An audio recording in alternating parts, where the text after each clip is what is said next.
Bonjour et bienvenue dans un nouvel épisode de India and Global Left. Si vous découvrez l'émission, n'oubliez pas d'appuyer sur le bouton d'abonnement.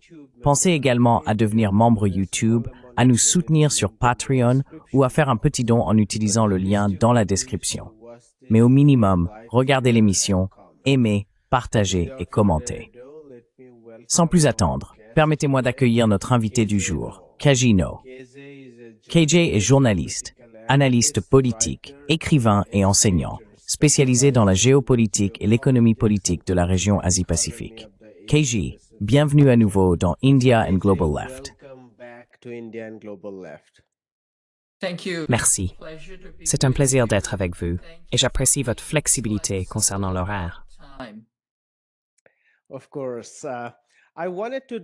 Bien sûr, je voulais discuter des implications ou des résultats de la récente rencontre entre le président Trump et le président Xi. Peut-être qu'avant d'approfondir certaines des significations plus profondes, vous pourriez exposer les points forts de la réunion qui vous ont le plus marqué. Ce serait très utile pour nos téléspectateurs.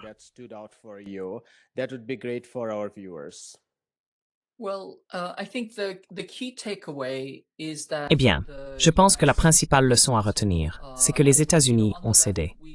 Et vous savez, à gauche, nous nous rappelons de ne dire aucune contre-vérité et de ne revendiquer aucune victoire facile, car il n'y a pas de victoire facile. Mais cela ressemble clairement à un revers, pas un chaos, mais un revers. C'est vraiment le moment où le tyran réalise qu'il ne peut plus intimider personne.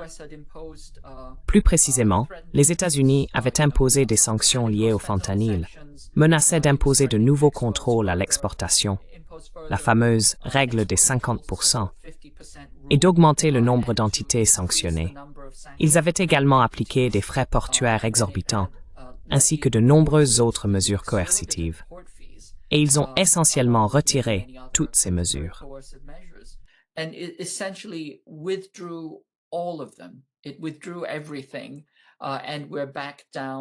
Tout a été retiré, et nous revenons à l'accord initial conclu à Madrid. Maintenant, en revenant à Madrid, rappelez-vous, c'était la suite des négociations commerciales de Genève, Londres et Stockholm. C'était donc le 4e cycle de discussion.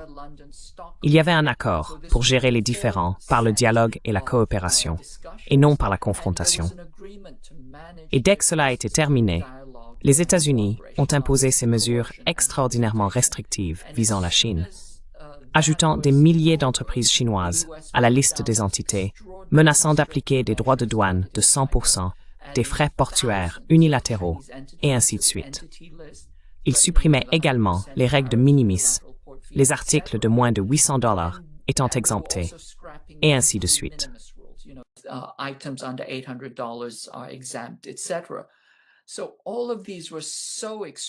Toutes ces mesures étaient si extraordinairement agressives que la Chine a riposté, et elle a riposté durement.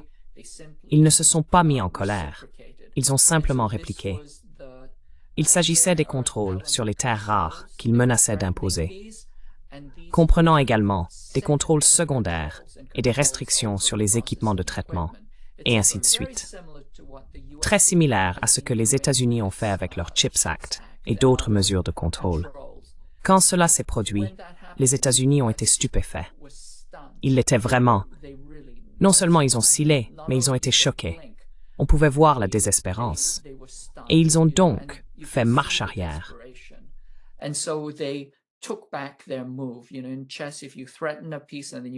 Vous savez, aux échecs, si vous menacez une pièce, puis retirez votre coup, si vous n'allez pas au bout, vous avez essentiellement perdu ce tour.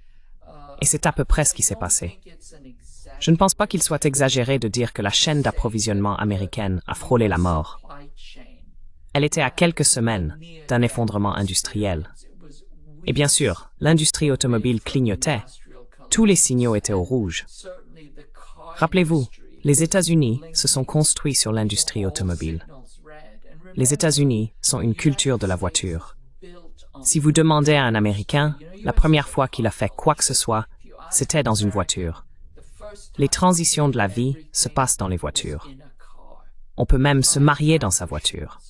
happen in cars. You can get married in your car.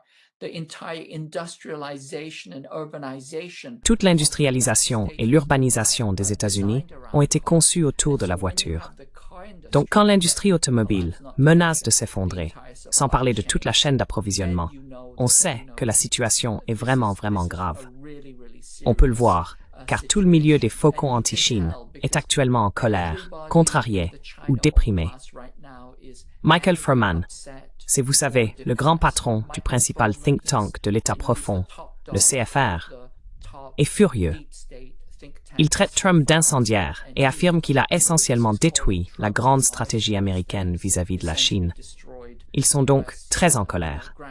Et quand l'État profond est furieux, c'est le signe que les choses vont dans la bonne direction.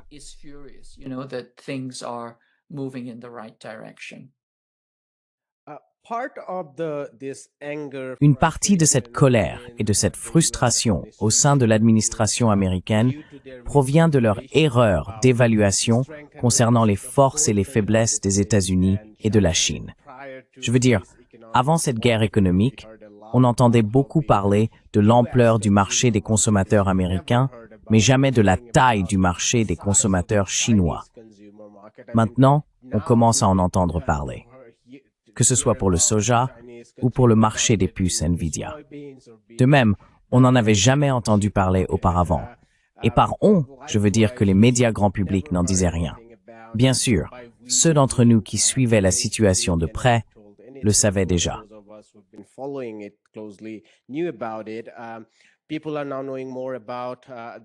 Les gens découvrent maintenant davantage la force de la Chine dans les batteries arrière et d'autres domaines similaires. Si vous pouviez nous dire, puisque la plupart des analystes, et je pense qu'ils ont raison, qualifient cela de détente tactique plutôt que de réinitialisation stratégique, c'est-à-dire, en termes simples, une trêve à court terme, plutôt qu'une réparation à long terme de la relation. À l'avenir, quelles sont les forces et les faiblesses structurelles des États-Unis et de la Chine lorsqu'ils se font concurrence? Je pense que ce serait utile.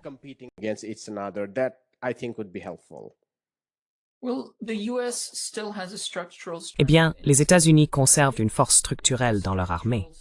Ils ont une force structurelle, si l'on peut dire, dans leur système financier. Ils détiennent presque un monopole sur le système financier mondial et leur économie est fortement financiarisée. Ensuite, ils possèdent, vous savez, une puissance considérable dans leur appareil de relations publiques et de propagande. En fait, je dirais que la plus grande force des États-Unis réside dans leur appareil de relations publiques, de publicité, de propagande et d'endoctrinement. J'irais même jusqu'à dire qu'ils contrôlent à la fois l'infrastructure et les algorithmes de la sphère mondiale de l'information médiatique. En somme, le plus grand pouvoir des États-Unis est celui de manipuler les esprits à l'échelle mondiale.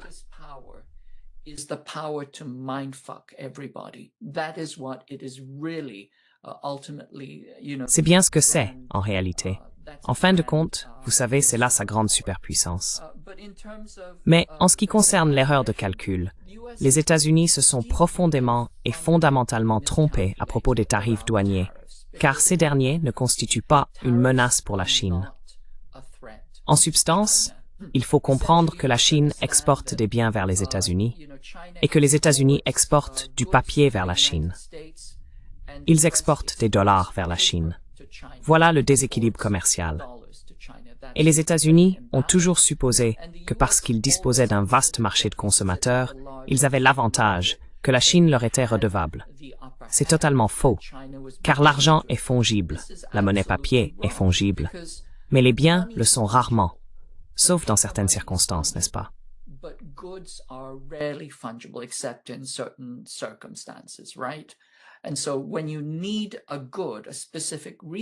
Ainsi, lorsque vous avez besoin d'un bien ou d'une ressource spécifique, qui peut ou non être remplaçable, la Chine peut simplement exporter ailleurs, ce qu'elle fait déjà. Même structurellement, économiquement, vous savez, la Chine exportait environ 13% de ses produits vers les États-Unis, et ce chiffre a considérablement diminué. Cela représente peut-être environ 2% du PIB chinois. En d'autres termes, la valeur de ce qu'elle exportait vers les États-Unis est inférieure à la contribution d'une seule grande ville chinoise au PIB. Shanghai dépasse largement les exportations chinoises vers les États-Unis. Donc, de ce point de vue, si vous faisiez le calcul, je ne parle pas de mathématiques compliquées, vous verriez que ce n'est pas si significatif.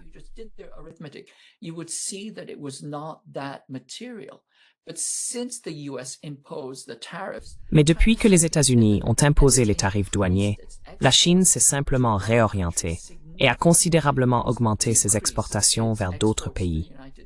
Elle a réduit ses exportations vers les États-Unis et son excédent commercial a augmenté, tandis que son économie reste solide. Cela montre que les États-Unis ne sont pas déterminants ici. Ils n'avaient pas la force qu'ils pensaient avoir avec la menace des tarifs. Et vous savez, des tarifs de 100%, 145%, c'est du pur non-sens. Mais il faut aussi se rappeler que cette guerre tarifaire a commencé sous la première administration Trump et qu'elle avait été planifiée en 2 phases.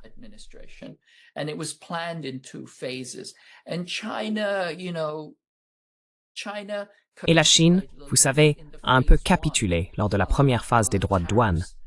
Mais en réalité, ce qu'elle a fait, c'est se préparer au retour de Trump et à une deuxième série de guerres tarifaires.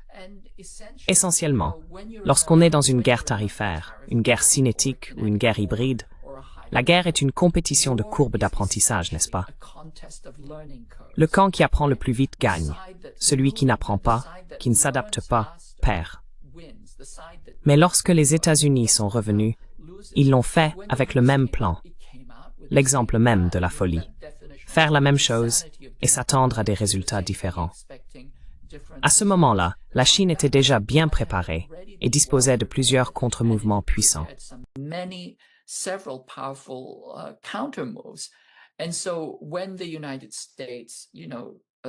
Ainsi, lorsque les États-Unis sont sortis en frappant fort avec leurs tarifs douaniers, cette fois encore pire, car il s'agissait de tarifs dispersés, tirant dans toutes les directions, y compris sur tous leurs alliés, la Chine s'est simplement baissée et a réagi rapidement.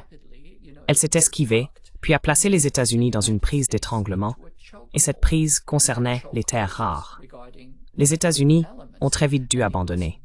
C'était, littéralement, une expérience de mort imminente.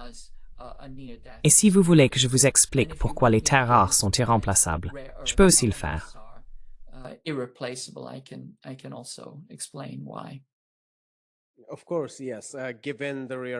Bien sûr, oui.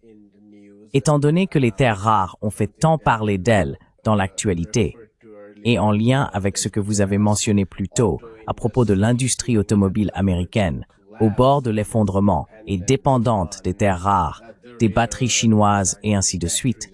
Si vous pouviez expliquer à nos téléspectateurs le rôle central des terres rares dans la chaîne d'approvisionnement de production, ce serait très utile.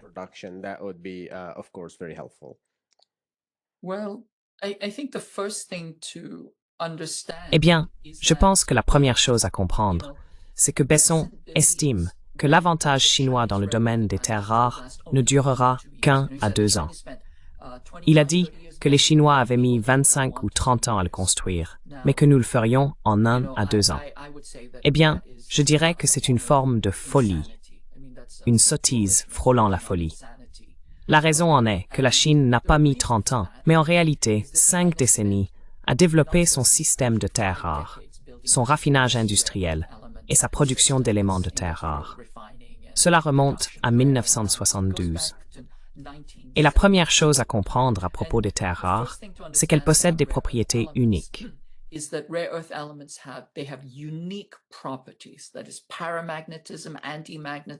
le paramagnétisme, l'antimagnétisme et le magnétisme résistant à la chaleur si on les allie, la luminescence, la légèreté, et ainsi de suite.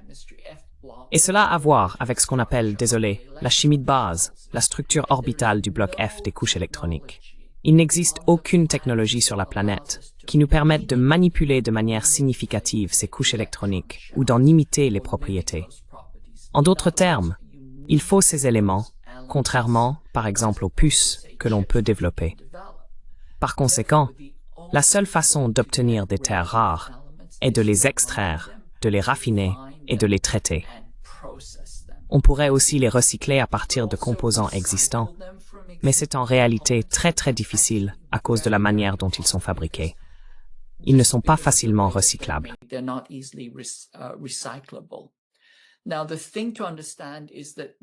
Alors, ce qu'il faut comprendre, c'est qu'ils sont incroyablement difficiles à raffiner, n'est-ce pas? Et les terres rares de qualité militaire sont encore plus difficiles à raffiner. Mais vous savez, encore une fois, les terres rares sont appelées lanthanides ou lanthanoïdes. Ce nom vient du mot grec lanthan, qui signifie caché, latent ou obscur. C'est parce qu'ils sont extrêmement difficiles à séparer et qu'on ne les trouve pas en concentration significative. Les plus courants des lanthanides, le cérium et le lanthan, se trouvent à des concentrations d'environ 60 et 30 parties par million dans la croûte terrestre. Et pour vous donner un point de comparaison, c'est à peu près la concentration de fer dans votre corps. Vous savez, nous avons de l'hémoglobine dans le sang, et ainsi de suite. Donc nous avons du fer dans le corps.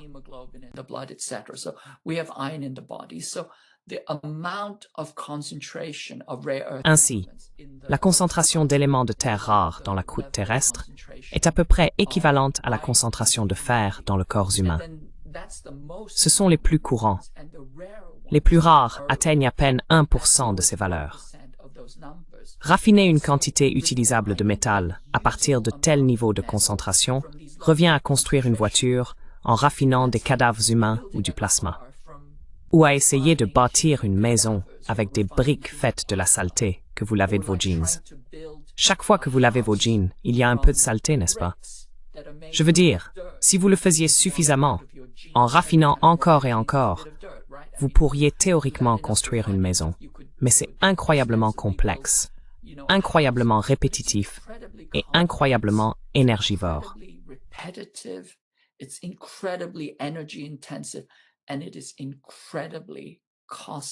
Et c'est incroyablement coûteux, vraiment coûteux. Vous savez, la Chine détient un monopole de plus de 90%, non seulement sur le traitement, mais aussi sur les procédés impliquant les terres rares. Et vous savez, les commentateurs américains aiment affirmer que la Chine a obtenu ce monopole parce qu'elle a des réglementations environnementales laxistes. C'est tout simplement l'insulte raciste des Chinois sales, utilisée comme cliché. L'idée qu'ils ont pris le contrôle des terres rares parce qu'ils se sont salis. Mais en réalité, l'une des principales innovations des Chinois, au cours d'un processus de 5 décennies, a été de rendre le raffinage plus propre et plus sûr. Et ils détiennent tous les brevets à ce sujet. Donc c'est pas facile. Et il faut aussi comprendre que les terres rares constituent un pilier essentiel de l'industrie de défense américaine.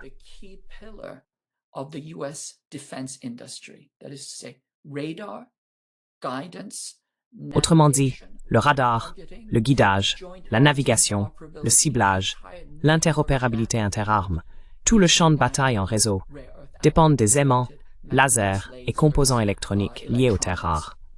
C'est donc vraiment une menace ou un coup très sérieux pour les États-Unis. En fait, Scott Bessent y fait référence comme à une épée. Il l'appelle l'épée de Damoclès suspendue au-dessus des États-Unis. Il dit que nous pouvons nous en libérer en quelques années, mais il comprend que c'est une épée critique. Et l'autre aspect, c'est le moment choisi. Car il faut se rappeler que les États-Unis ont épuisé leur arsenal militaire à cause de leur récente guerre contre l'Irak et à cause de leur génocide récent et continu contre les Palestiniens.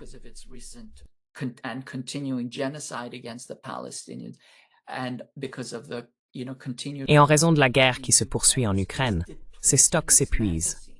Et pour les reconstituer, tous ces systèmes ont besoin de terres rares, des centaines de livres à plusieurs tonnes, selon la plateforme d'armement. Et le pays n'a tout simplement pas les réserves, ni même la chaîne d'approvisionnement nécessaire. C'est pourquoi la situation est si menaçante. Mais il faut aussi comprendre que Bessent et de nombreux commentateurs semblent penser « Oh, nous allons simplement réindustrialiser. » Toi et moi savons bien que cela n'arrivera pas, n'est-ce pas? Ce n'est pas possible, car les États-Unis se sont désindustrialisés depuis 50 ans. Pendant la même période où la Chine s'industrialisait, les États-Unis se désindustrialisaient pendant plus d'un demi-siècle. Et nous en connaissons la logique.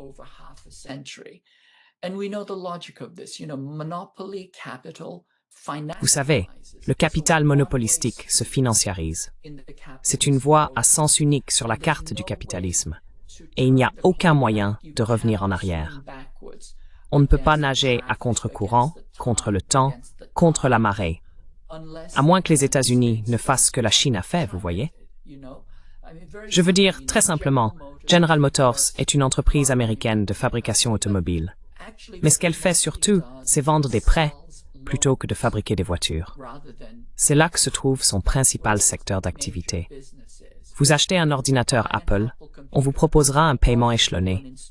Aux États-Unis, si vous achetez un burrito, un sandwich roulé, on vous demandera si vous voulez le payer en 4 versements faciles, n'est-ce pas?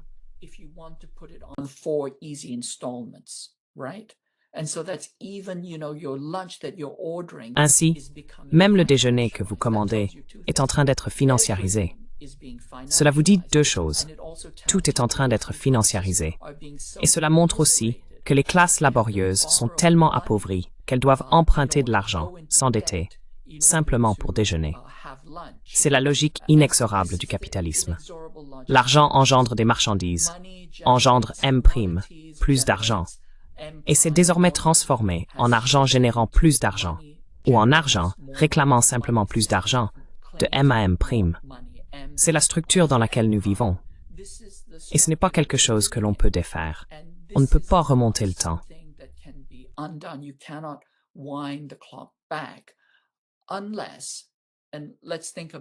À moins que, et réfléchissons-y, vous savez, les gens disent enfin, pensons à la Chine.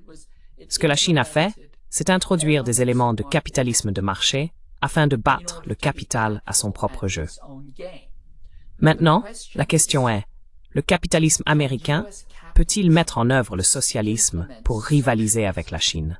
Parce que c'est ce qu'il devrait faire s'il veut se réindustrialiser. Et techniquement, oui. Bien sûr, nous savons, comme nous l'avons dit, que les entreprises monopolistiques ne se font pas concurrence sur les marchés. Elles planifient.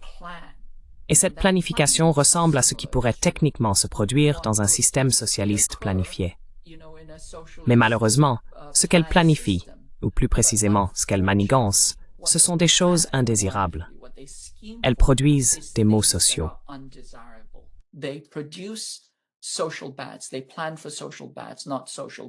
Ils planifient pour les maux sociaux, pas pour les biens sociaux. Et c'est là le problème. Bien sûr, techniquement, rien ne les empêche d'être reprises par l'État en tant que service public, une fois qu'elles atteignent ce stade de monopole. Je pense qu'il y a un bon argument pour que ces entreprises de médias sociaux deviennent des services publics. Mais en pratique, il n'y a ni volonté politique, ni pouvoir politique pour que cela se produise. À moins d'une révolution. Donc en pratique, non. Et l'autre chose à comprendre, et je le souligne toujours, c'est que les États-Unis ne se sont pas simplement déqualifiés ou désindustrialisés. Ils se sont déqualifiés dans le sens où ils ont rendu tout le monde ignorant et stupide. Et c'est ce que fait le capitalisme.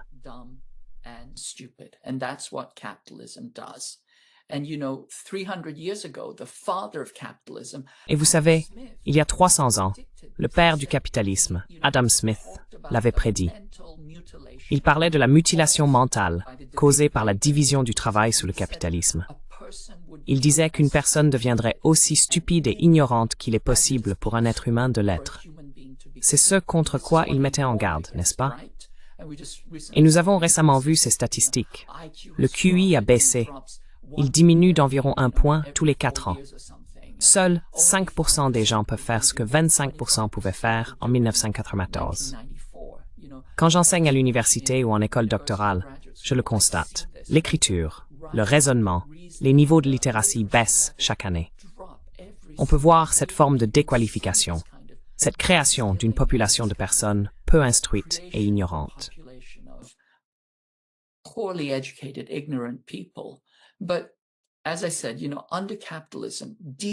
Mais comme je l'ai dit, dans le capitalisme, la déqualification et l'abrutissement de la population sont en réalité nécessaires, n'est-ce pas? Parce que, d'abord, on veut rendre les emplois et les employés interchangeables, qu'ils puissent être facilement remplacés, précarisés.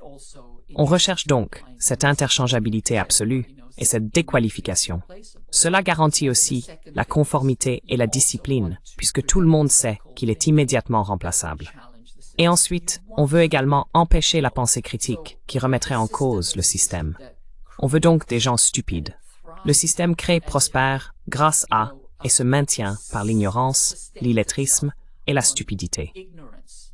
D'un autre côté, par exemple, si l'on compare avec la Chine, les Chinois dépensent 4 fois plus pour l'éducation que pour leur armée.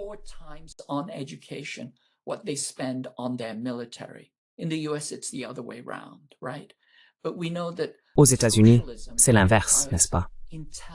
Mais nous savons que le socialisme exige des personnes intelligentes et instruites.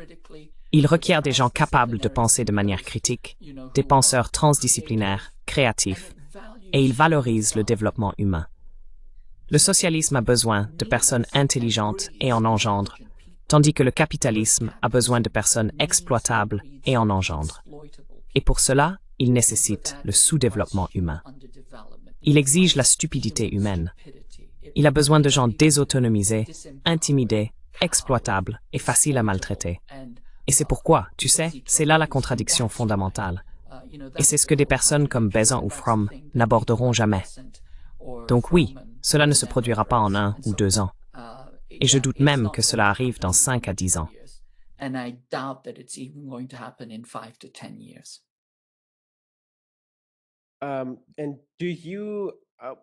Et selon vous, quelle pourrait être la réaction des élites dirigeantes face à cette défaite?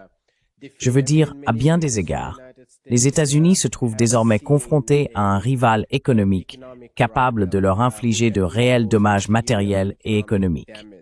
Depuis peut-être un siècle, plus d'un siècle même, ils n'avaient pas affronté un tel adversaire, et c'est la première fois qu'ils le font réellement. Cela met effectivement à nu les mensonges du capitalisme américain ou du capitalisme néolibéral. La première étape de cette mise à nu a eu lieu lors de la crise financière mondiale, mais je considère cette phase comme une extension et un approfondissement de cette crise. Car si la crise financière mondiale était dans une certaine mesure une crise financière, bien sûr liée à l'effondrement du marché immobilier, elle a un impact énorme sur le matériel de Thingler de ses propriétaires.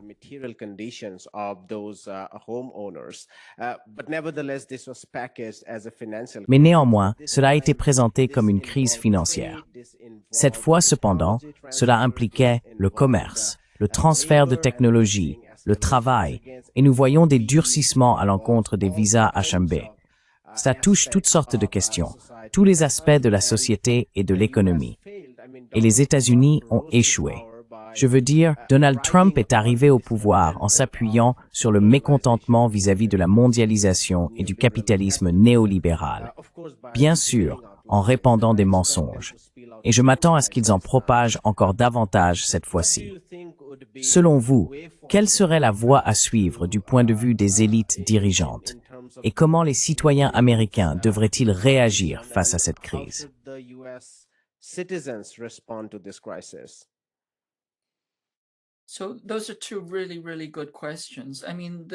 Ce sont donc 2 très très bonnes questions. Je veux dire, l'élite dirigeante américaine fait mine de vouloir créer une relation stable et un modus vivendi. Je pense que ce n'est pas honnête. Je ne crois pas que ce soit sincère. Creusez un tout petit peu sous leur langage et vous verrez qu'ils restent profondément attachés à leur idée d'hégémonie et de domination. Vous savez, un addict ne renonce pas facilement à son addiction. Et l'addiction des États-Unis, c'est une addiction au pouvoir, une addiction à l'hégémonie. En fait, nous savons que les empires impérialistes occidentaux reposent sur une relation extractive entre le centre et la périphérie, et qu'ils extraient chaque année gratuitement des milliers de milliards de dollars de richesse et des centaines de milliards d'heures de travail du Sud global. Jason Hickel a fait un excellent travail à ce sujet. Il en a quantifié une partie.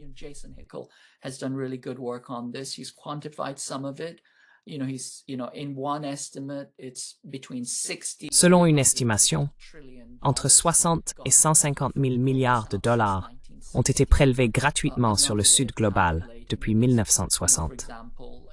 Une autre manière de le calculer consiste par exemple à estimer qu'environ 800 milliards d'heures de travail gratuits sont effectuées chaque année, soit l'équivalent de 17 000 milliards de dollars de travail au niveau de salaires occidentaux. Et tout cela se fait par des moyens néocoloniaux et néolibéraux, n'est-ce pas? Des traités inégaux, la propriété étrangère des ressources souveraines, des prêts extractifs, des monopoles de propriété intellectuelle, des rentes de monopole, la monnaie de réserve, ce privilège exorbitant. Et tout cela est soutenu par la menace de la violence. Maintenant, si les États-Unis renoncent à être un empire et deviennent simplement un égal dans l'ordre mondial, ils renoncent à tous ces biens gratuits. C'est comme un parasite qui devient une abeille ouvrière. Vous voyez, c'est comme le passager du pouce-pouce qui se met à tirer le pouce-pouce. C'est comme Puyi, le dernier empereur, devenu jardinier. Cela ne se fait pas facilement.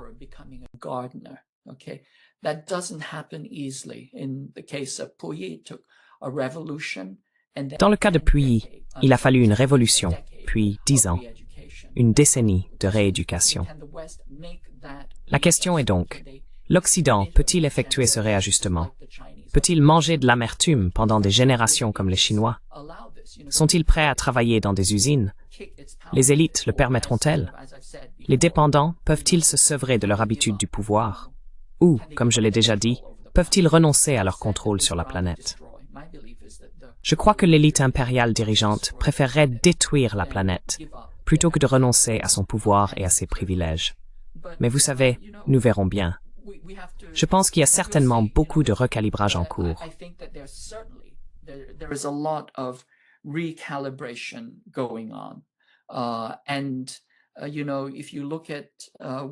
Et vous savez, si vous regardez les médias occidentaux, ils disent que la Chine n'est plus subordonnée. C'est un égal. Il faut que nous l'acceptions. Et puis, encore une fois, des gens comme Michael Froman, dans cet article très virulent du Council on Foreign Relations, célèbre en quelque sorte l'incendiaire. Il dit qu'en fin de compte, seule une modification du comportement de la Chine stabilisera la relation bilatérale. Et ce dont il parle, c'est essentiellement du fait que la Chine doit changer son système. Donc, en réalité, ils n'ont pas abandonné. Et ils ne cherchent pas vraiment un véritable modus vivendi.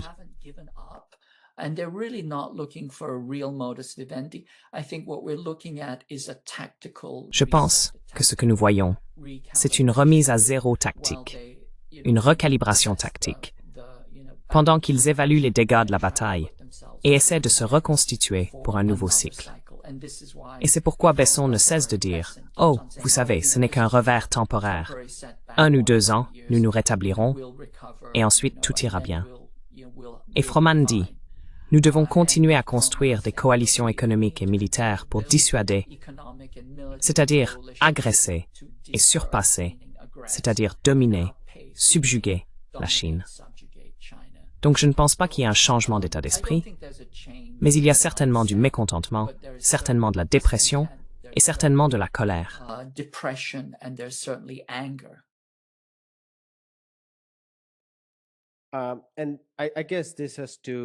Et je suppose que cela a beaucoup à voir avec l'esprit impérial, cette obsession de ne pas renoncer aux privilèges impériaux. Je veux dire, cela ressemble aussi à des privilèges féodaux. Mais j'ai été frappé par ce qu'a dit le président Xi Jinping. Je veux dire, il le répète depuis longtemps, mais il a réaffirmé que la stratégie ou l'objectif du renouveau chinois n'est pas nécessairement incompatible avec une politique America First raisonnable, par laquelle il entend rendre l'Amérique à nouveau prospère. Je veux dire pas dans le sens où Trump l'entend, mais dans le sens où le développement véritable des États-Unis n'est pas incompatible avec le développement véritable de la Chine. Ainsi, il ne considère pas nécessairement les choses comme un jeu à somme nulle. Mais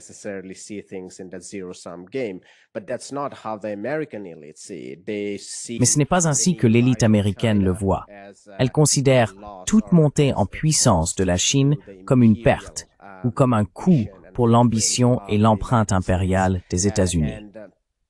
Et quelque chose de très important dans cette réunion, c'est aussi l'absence. Je veux dire, vous avez évoqué certains des sujets abordés pendant la discussion. La réduction du tarif lié au fentanyl de 20% à 10%, ce qui ramène effectivement les droits de douane globaux de 57 à 47, tout en restant nettement plus élevés. La suppression de certains frais liés à l'industrie du transport maritime, ainsi que certaines restrictions non tarifaires, comme vous l'avez mentionné. Mais au moins, une absence notable lors de cette réunion, c'était Taïwan.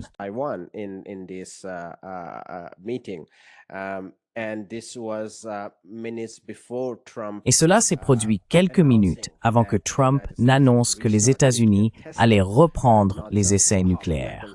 Non pas seulement les livraisons d'armes qu'ils ont toujours effectuées, mais les essais nucléaires eux-mêmes. Ainsi, le camp Trump et les élites américaines ne parviennent toujours pas à accepter le fait historique que Taïwan fait partie de la Chine.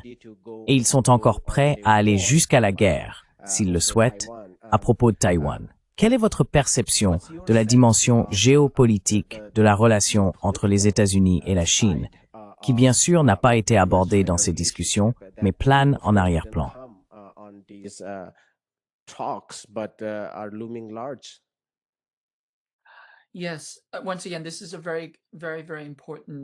Oui.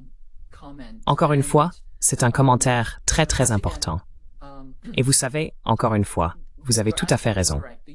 Les élites américaines considèrent leur relation avec la Chine comme un jeu à somme nulle. En fait, Kurt Campbell s'est adressé à un groupe de diplomates chinois et leur a dit en face, alors qu'il parlait de gagnant-gagnant. Il leur a dit, votre gagnant-gagnant, c'est des conneries. Ce qui, en termes de décorum diplomatique, est une chose assez folle à dire. Mais, vous savez, c'est aussi l'homme qui a déclaré qu'il déclencherait une magnifique symphonie de mort en Asie. Il l'a dit publiquement. Cela vous montre donc ce que pensent les élites impériales dirigeantes et vers quoi elles sont fondamentalement orientées.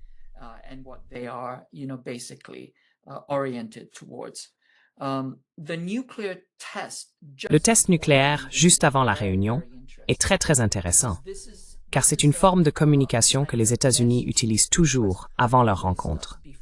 On l'a vu très clairement avec l'administration Biden. Avant la réunion, ils font quelque chose d'incroyablement agressif. Pendant la réunion, ils tiennent des propos aimables, puis immédiatement, ou peu de temps après, ils refont quelque chose d'extrêmement agressif. Ils réescaladent à nouveau. C'est un comportement de type Jekyll et Hyde, une sorte de routine du bon et du mauvais flic. Et je crois que ça fait en réalité partie de la boîte à outils diplomatique des États-Unis. Cela découle de leur doctrine de contre-insurrection, qu'ils développent depuis plus de 20 ans au sein du Sénat. En somme, c'est cette vieille idée selon laquelle on joue à Jekyll et Hyde, on manipule la personne qu'on cherche à dominer.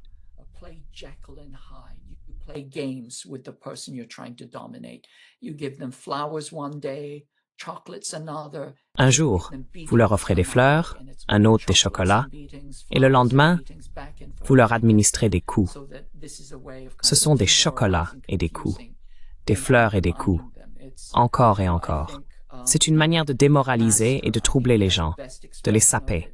Vous savez, je pense que McMaster en a donné la meilleure expression lorsqu'il a dit « Ce que nous faisons, c'est que nous arrivons, nous sommes polis, nous sommes professionnels et nous avons un plan pour tuer tout le monde. » Voilà, en résumé, la stratégie de contre-insurrection et de guerre psychologique. Par exemple, lorsque le président Trump a rencontré Xi Jinping à Mar-a-Lago il y a 6 ans, au milieu du dîner, alors qu'il dégustait, selon lui, ce gâteau au chocolat somptueux et luxueux,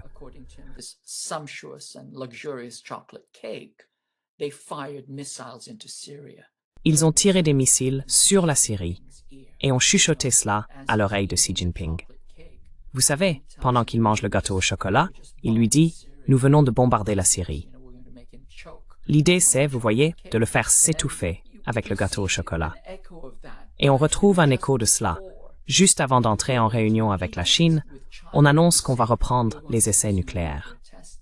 Le problème, c'est que les États-Unis ne sont en réalité plus capables de faire des essais nucléaires. Du moins, pas avant des années. ils n'en ont tout simplement plus la capacité ni les moyens. Cette perte progressive de compétences dont j'ai parlé s'est aussi traduite dans le domaine des essais nucléaires. Et tout se fait désormais par simulation.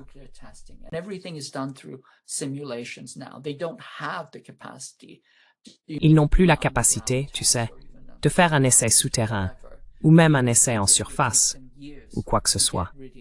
Et même s'ils le pouvaient, il leur faudrait des années pour se préparer. Ils devraient rappeler tous leurs anciens ingénieurs à la retraite et les faire retravailler. Mais cela illustre à la fois leur schizophrénie et leur tentative continue de mener une guerre psychologique, ce qui est un autre signe qu'ils n'ont pas changé de nature. Ils ont été temporairement désarmés, temporairement dégriffés. Leurs griffes ont été retirées avec la menace des terres rares, mais ils n'ont toujours pas changé. Et tu sais, en fin de compte, leur dernier atout ou leur ultime recours, c'est la guerre nucléaire.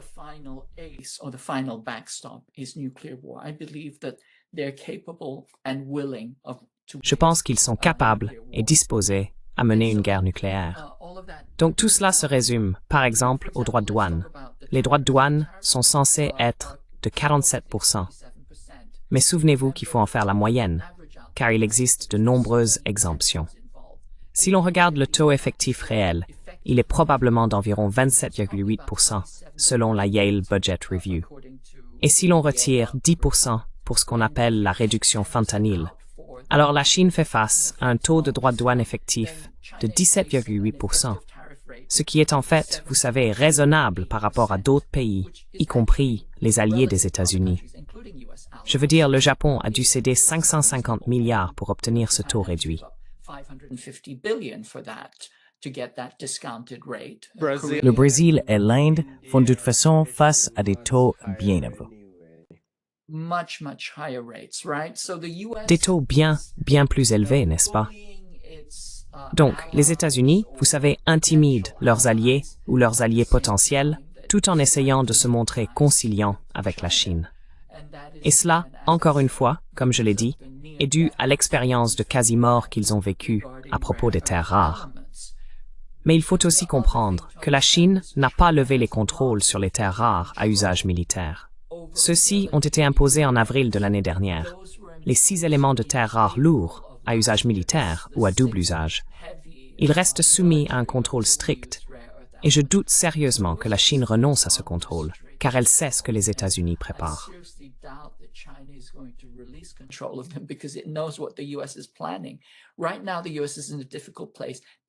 En ce moment, les États-Unis se trouvent dans une situation difficile, car ils ont épuisé leurs réserves, avec 3 guerres ou 2 guerres et un génocide. Et ils doivent se reconstruire au plus vite. Mais ils dépendent de la chaîne d'approvisionnement chinoise pour y parvenir. La Chine ne va pas leur accorder cela. Elle a déclaré explicitement que pour des raisons de sécurité nationale, elle contrôlait les éléments de terres rares. Et bien qu'il y ait un sursis d'1 an ou une année de probation pour les États-Unis, durant cette période, la Chine va simplement renforcer ses procédures administratives.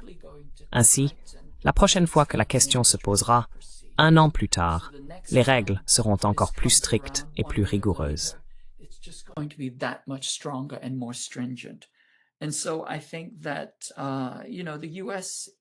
Et donc je pense que, vous savez, les États-Unis sont dans une position de faiblesse. On peut aussi voir que la Chine exerce une pression sur les vassaux et alliés des États-Unis. Norinco est une entreprise chinoise d'armement, on l'appelle parfois le McDonnell Douglas de l'Asie. C'est en quelque sorte l'intendant asiatique de la guerre en Ukraine. Et les Chinois leur ont imposé des sanctions. Je ne crois pas que celles-ci aient été levées, ni qu'elles le seront, car ils ont collaboré avec les États-Unis pour sanctionner la Chine. Ainsi, Hanwha, l'entreprise coréenne d'armement, est en grande difficulté, tout comme les filiales américaines.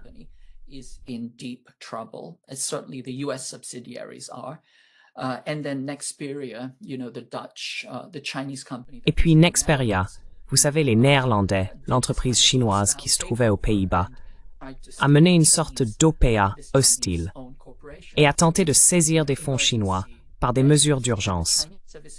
Et les Chinois leur ont essentiellement dit d'aller se faire voir. Ils vont faire toute la production en Chine et les Pays-Bas se retrouvent avec la coquille vide de l'entreprise. C'est comme lorsque vous avez des jumeaux siamois et que vous les séparez. L'un reçoit le cœur et l'autre non. Et les Néerlandais ont décidé de redoubler d'efforts dans leur découplage avec la Chine. Et ils vont en payer le prix très très cher. Ce sont des décisions très imprudentes.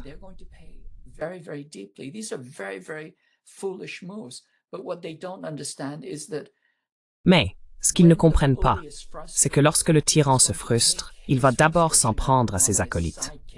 S'il ne peut pas intimider la cible principale, il intimidera l'acolyte. Donc maintenant, les Néerlandais vont y passer, et les autres alliés aussi. Le Japon a dû verser, vous savez, 550 milliards de dollars aux États-Unis. La Corée faisait l'objet d'un chantage pour 350 milliards. Ils ont réussi à négocier à la baisse. Mais tout cela revient à dire que les États-Unis se retournent contre leurs alliés. Comme l'a dit Kissinger, il est dangereux d'être un ennemi des États-Unis et fatal d'en être un allié. Et ils commencent tous à le voir et à le comprendre.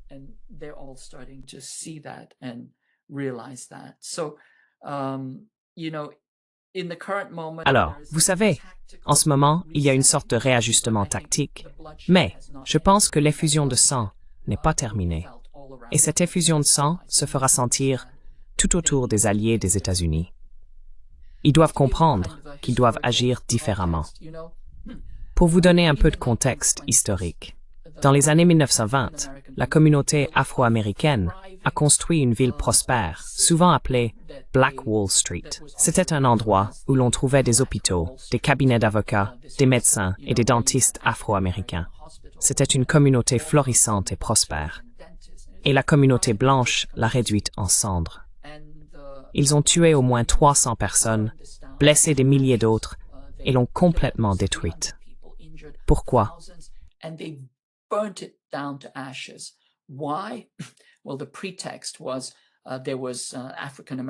Eh bien, le prétexte était qu'un homme afro-américain avait regardé de travers une opératrice d'ascenseur et qu'il voulait le punir.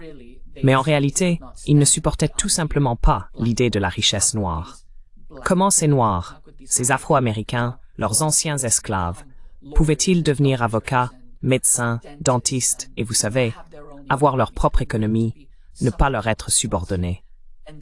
Et c'est le même état d'esprit que les États-Unis apportaient à la Chine. Ils voulaient élever la Chine, puis la réduire en cendres, comme ils l'ont fait à Tulsa, dans l'Oklahoma, lors du massacre de Tulsa. Mais la Chine a montré qu'elle ne se laisserait pas intimider, qu'elle ne peut pas être intimidée. Et les États-Unis reculent face à cela. Pourtant, ils n'y ont pas encore renoncé.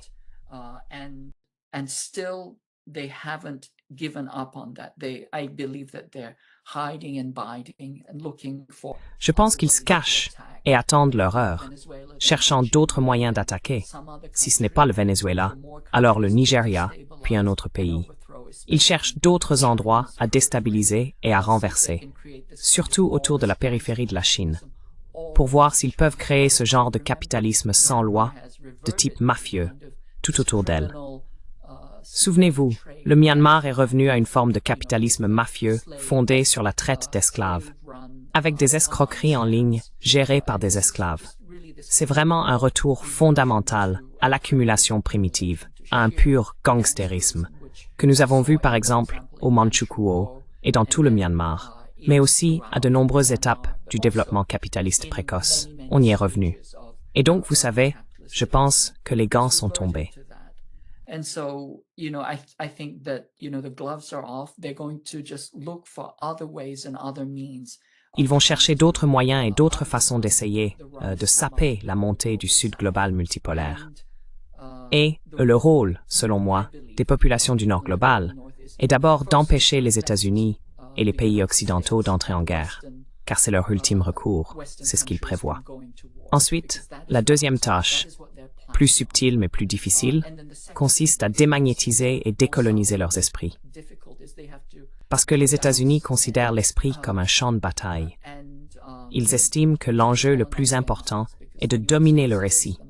Afin de pouvoir commencer à, il faut une domination informationnelle ou une domination narrative avant de pouvoir s'engager dans une guerre cinétique. information dominance or narrative dominance before you can engage in kinetic war. And so if you can prevent them, Ainsi, si vous pouvez les empêcher, empêcher cette domination cinétique, cette colonisation de l'esprit, cette fabrication du consentement à la guerre, cette fabrication de la haine pour la guerre, alors vous avez une chance d'empêcher la véritable guerre cinétique.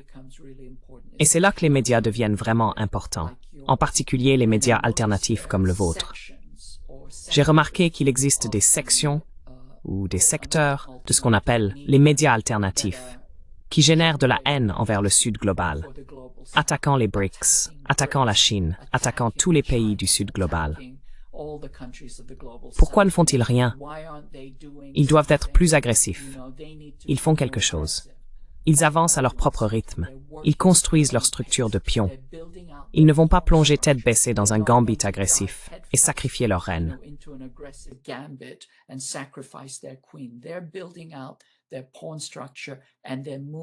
Ils développent leur structure de pions et la font progresser lentement. 15 coups de pion en ouverture. Mais une fois cela accompli, et que tout devient de plus en plus solide, ils réagiront de manière appropriée.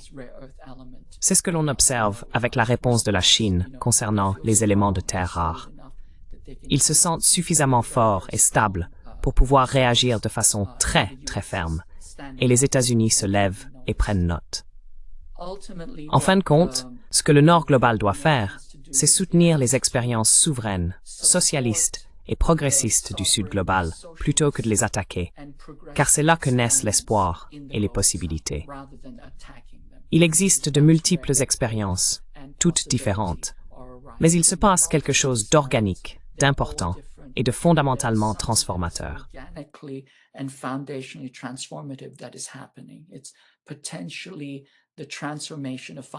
C'est potentiellement la transformation de 500 ans de colonialisme et d'impérialisme occidentaux.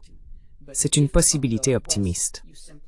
Mais si depuis l'Occident, on se contente de rejoindre et de collaborer tout en répétant les clichés de la CIA et du département d'État, alors on fait clairement partie du problème, pas de la solution. En fin de compte, je crois que ce que l'Occident doit faire, c'est changer son système. Comme je l'ai dit, un système socialiste développe les êtres humains. Un système capitaliste les exploite. Ce que le Nord global doit faire, c'est cesser de se mentir à lui-même, cesser de se bercer d'illusions, et les peuples du Nord global doivent changer leur système de toutes les manières possibles, en commençant par refuser d'adhérer aux mensonges et de répéter les récits de propagande conçus pour renverser les mouvements possibles et prometteurs du Sud global.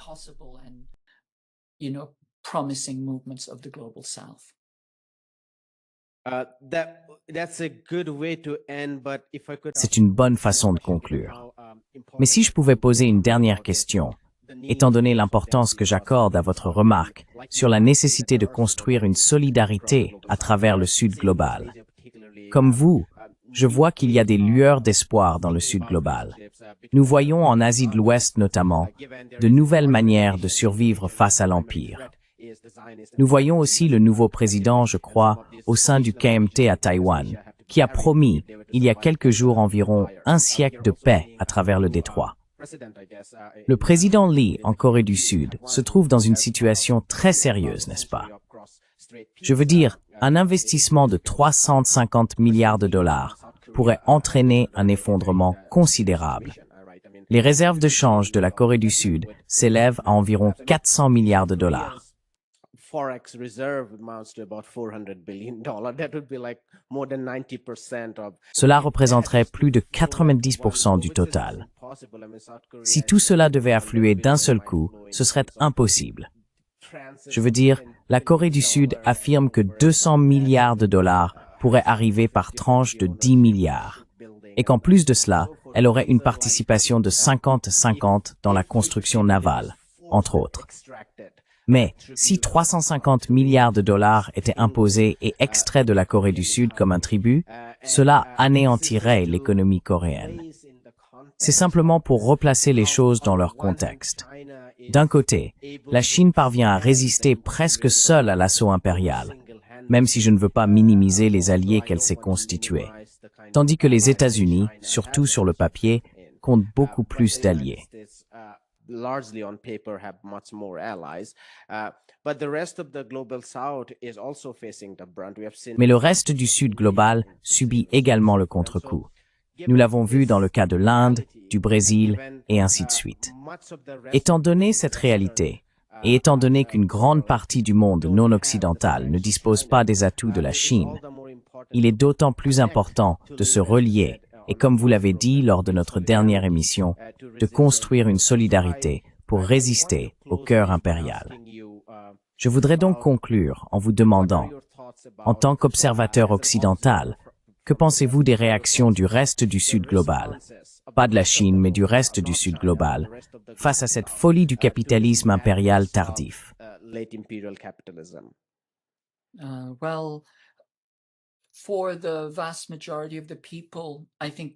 Pour la grande majorité des gens, je pense que le masque est tombé.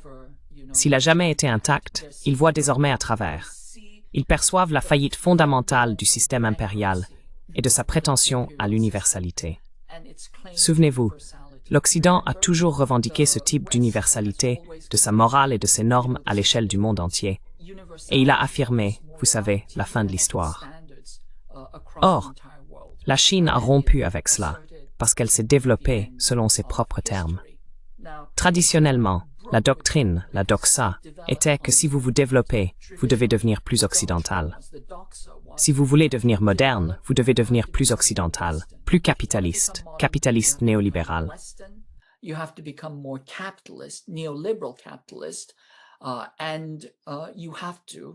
Et il faut reconnaître, et c'est l'autre point que la Chine a démontré, que votre industrie n'a pas besoin de devenir plus intensive en carbone.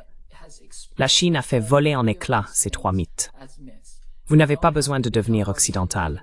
Vous pouvez vous développer selon vos propres termes, d'une manière adaptée à votre propre culture. Dans le cas de la Chine, c'est le socialisme aux caractéristiques chinoises. Vous n'avez pas besoin de devenir capitaliste.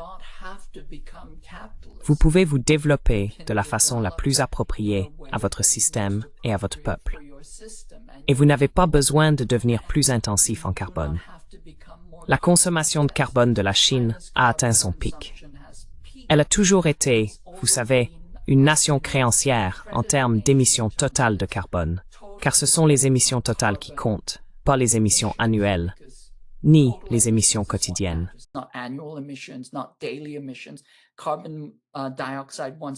Le dioxyde de carbone, une fois libéré dans l'atmosphère, y reste entre 300 et 1000 ans.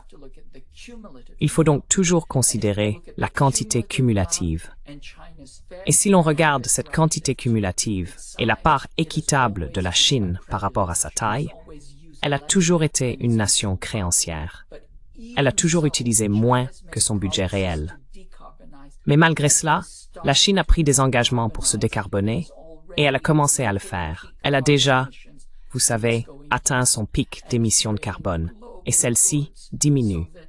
Elle crée des biens publics mondiaux afin que tous les pays du Sud global puissent se développer de manière durable.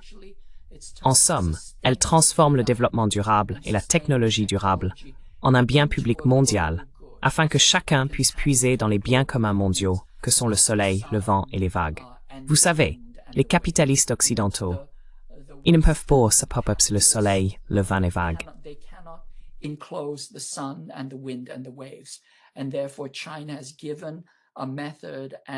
Et par conséquent, la Chine a offert une méthode et une voie permettant à tous les pays du Sud global de développer leurs infrastructures énergétiques de manière durable. C'est un développement extraordinaire et révolutionnaire. Et bien sûr, on n'en entend jamais parler en Occident, mais c'est fondamental. Et rien que pour cela, je crois que le Sud global comprend les avantages que la Chine apporte au monde. Ils ont vu, à travers la faillite absolue du système impérial occidental et de ses prétentions à une moralité universelle, alors même qu'il s'est construit sur génocide après génocide, culminant dans le génocide actuel, qu'on vous dit ne pas exister. Cette faillite morale totale, absolue et hypocrite, je pense, a été un signal d'alarme pour le monde entier.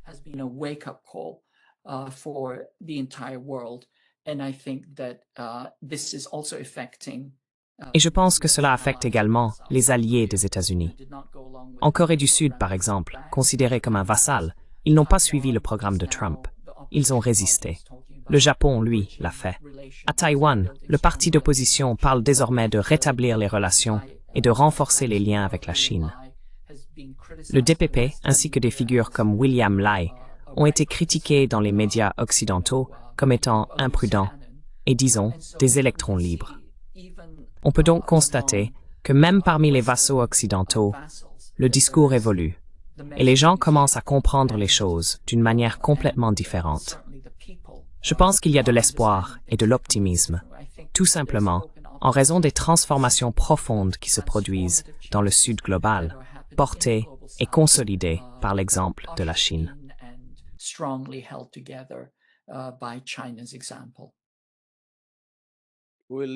Nous allons nous arrêter là, Keji. C'était une conversation fascinante et ce fut un véritable honneur de vous avoir parmi nous. Merci beaucoup pour votre temps. Merci, toujours un plaisir. Hi, my name is Ayushman. Bonjour, je m'appelle Ayushman. Avec Mudyar Jyotishman, nous avons lancé cette plateforme. Au cours des 2 dernières années, nous avons essayé de créer du contenu pour les forces de gauche et progressistes. Jusqu'à présent, nous avons interviewé des économistes, des historiens, des commentateurs politiques et des militants. Si vous avez apprécié notre contenu et souhaitez que nous construisions une archive pour la gauche, j'ai 2 demandes à vous faire. Veuillez envisager de faire un don à cette cause. Le lien se trouve dans la description ci-dessous. Et si vous ne le pouvez pas, ne vous en faites pas. Vous pouvez toujours aimer et partager nos vidéos avec vos camarades. Enfin, n'oubliez pas d'appuyer sur le bouton d'abonnement. Don't forget to hit the subscribe button.